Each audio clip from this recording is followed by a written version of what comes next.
So I think for most golfers, the long irons can be the bane of their golf game. Very occasionally they hit great shots, but all too often they struggle with strike, height and distance. Well, in today's video, I'm going to show you how to rip your long irons every single time. Right, so first of all, what constitutes a long iron nowadays? So probably in my eyes, kind of 5 iron, 4 iron, 3 iron, 2 iron. But I do appreciate in a lot of sets, kind of the lofts are so strong nowadays that just because something says 6 on it, it might have the same loft as a 5 or a 4 in a different set. But when you get those longer irons in the hands, far too often I see with golfers is that they set themselves up, make a swing, and they kind of get that horrible thinny one that never really gets in the air, never really goes anywhere. Then one of the friends says, do you know what the problem is there? You haven't hit down enough. So on the next one, they set up and think, right, I need to hit down. You get that massive heavy one that's probably worse than the thin one. Now, eventually, if golfers stick with it, when they hit that good shot though, it tends to maybe come out a little on the low side. So the only way they actually find getting the ball in the air is that massive slicey one over to the right, and that gets them in all kinds of trouble. So the first thing we need to understand is, yes, we would like the club to be traveling down through impact. But for me, you should never be trying to hit up or hit down in the golf swing. You should allow yourself, with ball position and good club delivery, to have the correct angle of attack with the various clubs. So I've spoken about this on a lot of videos, but basically, if you look at the golf swing face on, that club head moves in a circle around your body. See, on the way back, the club's moving up, it moves down, reaches the lowest point, which hopefully would be in the ground with an iron, and then continues back up. So obviously the drill I use a lot with golfers is, imagine the golf ball is on one line, have a ball, a line maybe a couple of inches ahead, and this is very much kind of 7 iron down, where you would have the club on the back line and be trying to hit that front line. Now what you would find, obviously with the longer irons, is you don't want the ball in the center of the stance, you want it slightly forward. So we're going to put the club in between the two lines, but still going to try and touch that front line. Now that was perfect. So what we're looking to do is, by getting that low point ahead, the club is traveling down. But as the low point gets a bit closer to the golf ball, the club's not moving down quite as much through impact.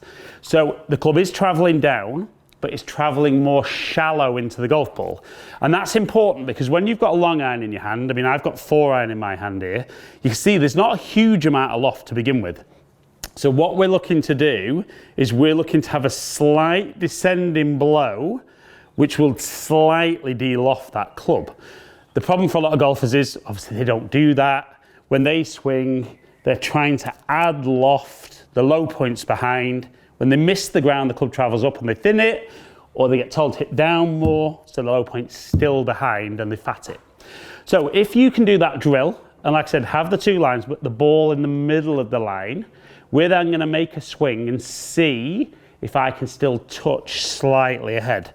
So that line's in the middle, so that ball's probably an inch forward of center for me.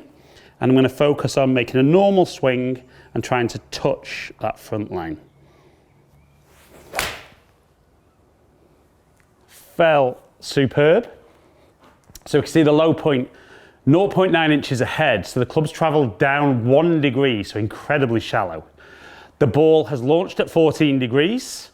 The shape of shot's nice because I've had good control on the path and the face, but it's created some backspin which keeps the ball in the air, and the carry 196 yards and 210 total. Now, might be worth me finishing the video there because I'm not sure that gets much better than that. Now, certainly me, I always felt growing up I was a really good long iron player, but I know now from having things like TrackMan that what I tended to do was get my low point a little bit behind, but very close to the floor. But the problem for me is I didn't create much backspin on the ball. Now, every shot you hit where the ball goes in the air, there is backspin.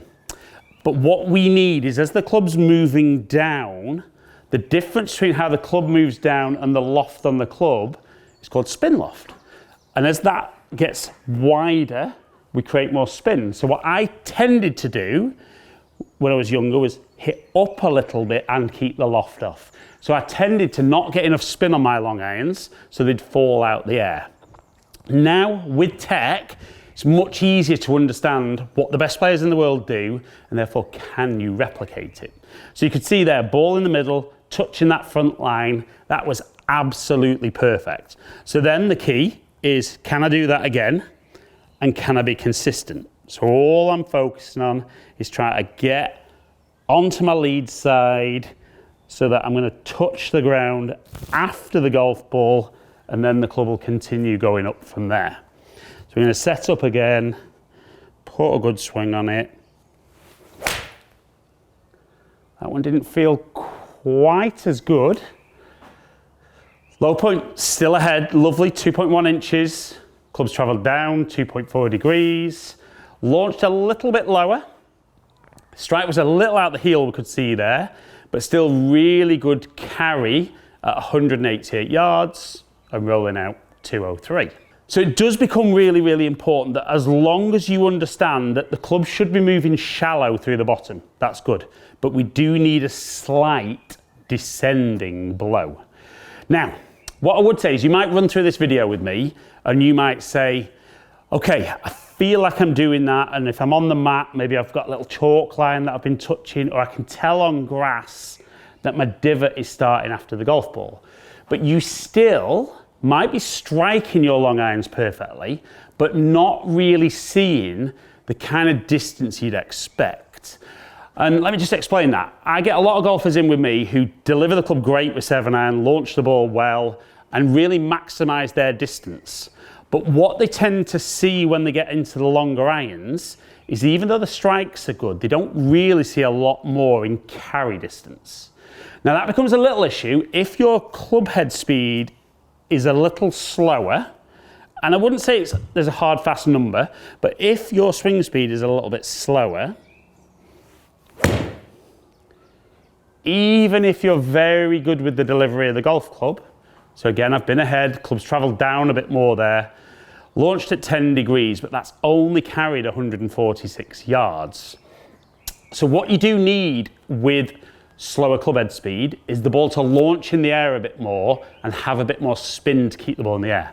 And that's where potentially you might do what I talk about and be striking them so pure it's amazing, but unfortunately not get the distance you want. If that's the case, that's where you're the type of golfer who needs to try hybrids or maybe more lofted fairway woods, and that's where you'll see the pickup in distance. But the technique would be exactly the same. You're still looking for the low point ahead, even with hybrids and fairway woods. You could argue not quite as far, so instead of the ball being in the middle, a little nearer the line, so it's only slightly ahead. But then when you can stand up there and make that swing, you get that ball and then ground contact. That's going to give you the height and the carry. Now you might be somebody who plays links golf, you say, I don't really care about the carry. That last one you hit there with my club head speed will be absolutely perfect. If that's the case, brilliant, but always go back to what you need to do. So I need to make sure the club's descending through impact, not excessively. So instead of the ball being in the middle, we're going to have the ball slightly forward of centre. We're still going to try and touch slightly after the golf ball. You're going to stand up, put a good swing on it, get a solid strike, have the club moving down as we see there, 3.6 degrees. The ball's getting out there, decent carry at 182 and total at 196. So I think for me, there's very few shots more satisfying in golf than really ripping a long iron. As long as when you're hitting it great, it's giving you the distances that you need, the long iron should stay in the bag. And if they do, brilliant. Definitely for me now, 4 irons the longest club in the bag, longest iron in the bag. And I have had 2 and 3 in the past. I now feel 7 wood gives me a better option than 3 iron. But If you're somebody that just wants to stand there, even if it's in practice, striping that 3-iron, do what I've talked about in the video. You might not take it on the golf course, but you can stand there and say how good and pure you hit your long irons, and all your golfing friends will want to know just how you're doing it.